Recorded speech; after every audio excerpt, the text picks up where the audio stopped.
Konnichiwa! Welcome back to my channel. Surprise! I'm in Japan.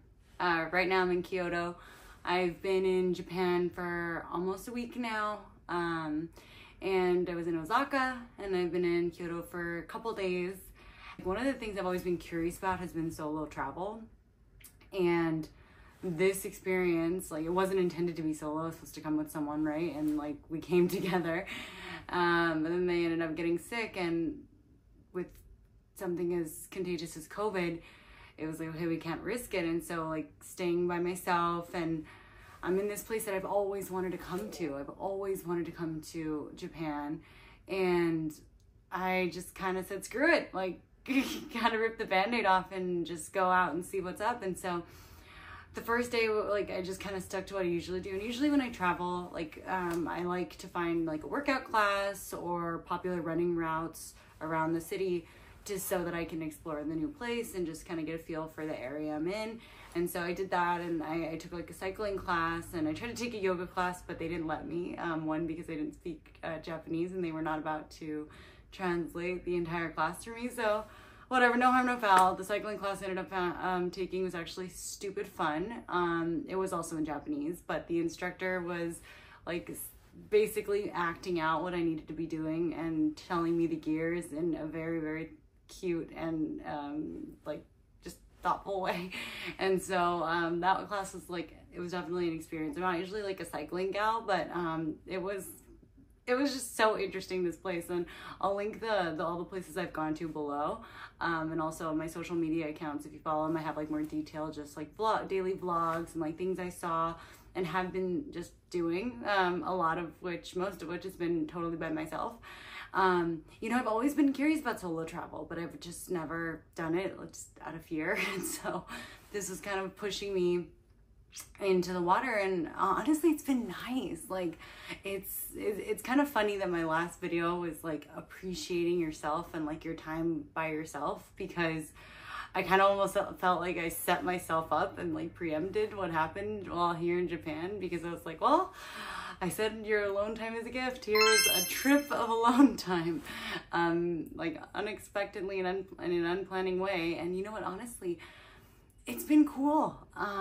So in Japan, like something that's very popular are these like public baths, and they're called onsens, and our hotels have had them. And so what they are is like they're separated by gender, and there's like an ice bath, like a very cold, just ice thing, like ice tub type thing outside, similar to a hot tub setting, but just freezing. They have the sauna, they have the hot tub, and then they have the jacuzzi. And like you go completely naked. You really like rinse off before, but you're just with these other people staying at the hotel who are doing the exact same thing. And so total immersion is, I think, the way that I would describe this experience so far, because like I do the sauna and I do cryo all the time, but never in like a group setting, and definitely never nude. And so it's been really interesting, things like this culturally, and so much, like there's just so much new stuff. I'm definitely a fish out of water, no pun intended, because there's tons of crazy fish that is being sold on the street out of water here, obviously, and it's the street food and the sights have been insane. I'm gonna link a few of just like the most memorable ones thus far. The food's been crazy. Osaka, like so that was like where we flew into, right? And so like I explored the streets like most of the time we were there. We stayed in the Namba district. Highly recommended. I'm gonna link where we stayed as well, because the hotel we stayed at was perfect. Literally the perfect place to walk. If you like to run, like I love running, like I said, especially when I'm in a new place. I think it's the perfect way to like explore the area. So I always like to map out good running routes and try and put it around like popular tourist attractions or like must-see sites for the area.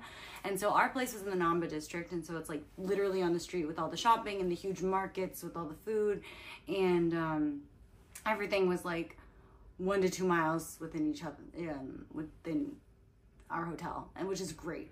And then our last day in Osaka, I ran to the Osaka Castle, which was like 2.5 miles run, and it was freaking insane. It was so memorable.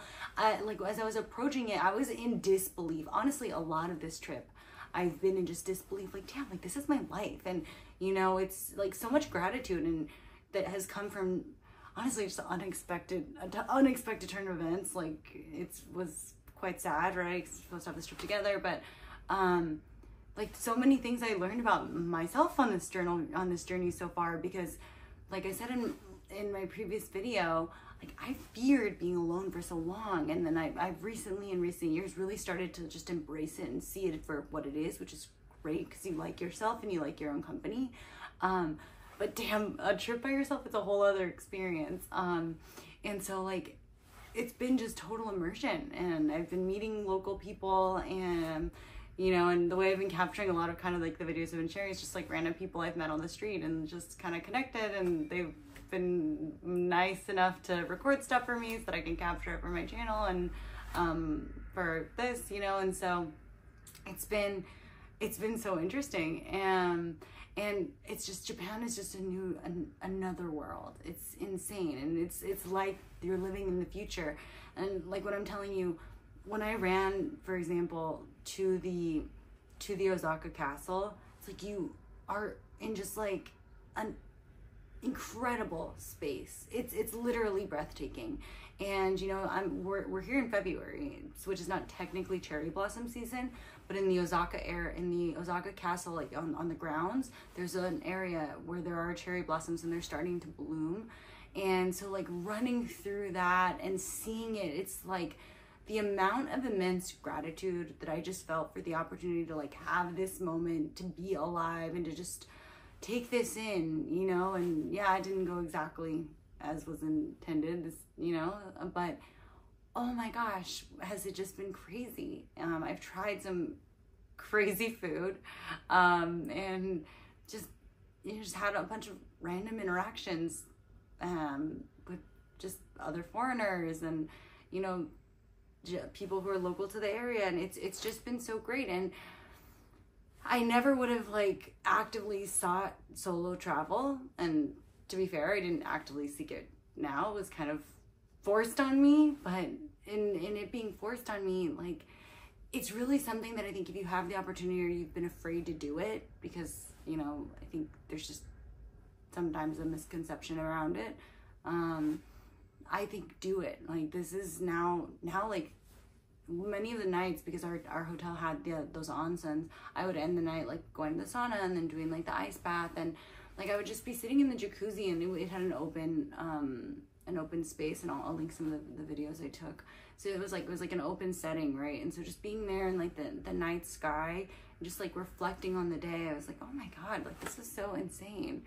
And it was just something that I never would have actively sought out to do. And now I think I will. Like honestly, like it's hard to plan around people sometimes. Like I'm not gonna actively just start traveling by myself. Do not misinterpret what I'm saying.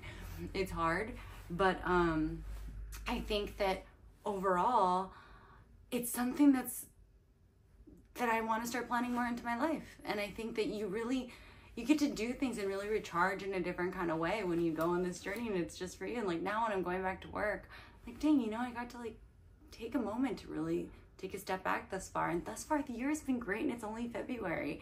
And honestly, like there was some crazy turn of events that led to me having to do this trip by myself, but you know, honestly, it's been so surprising in the best way. And I wanted to just take a moment while I'm still here and it's still fresh and the energy is still so real to just capture it and share with you all, like, because I think a lot of the time we're afraid to do big things like this, right? Or take this kind of leap, but it's been great, and it will really surprise you, and it's really surprised me in just an insane way. So just want to take a moment to like share this thus far. I'll be doing a whole like Japan recap video when I get back to the States, but I wanted to take a moment and just capture it and share it with y'all. And so yeah, I'll see y'all again soon. Arigato. Yeah. Yeah. Thank you.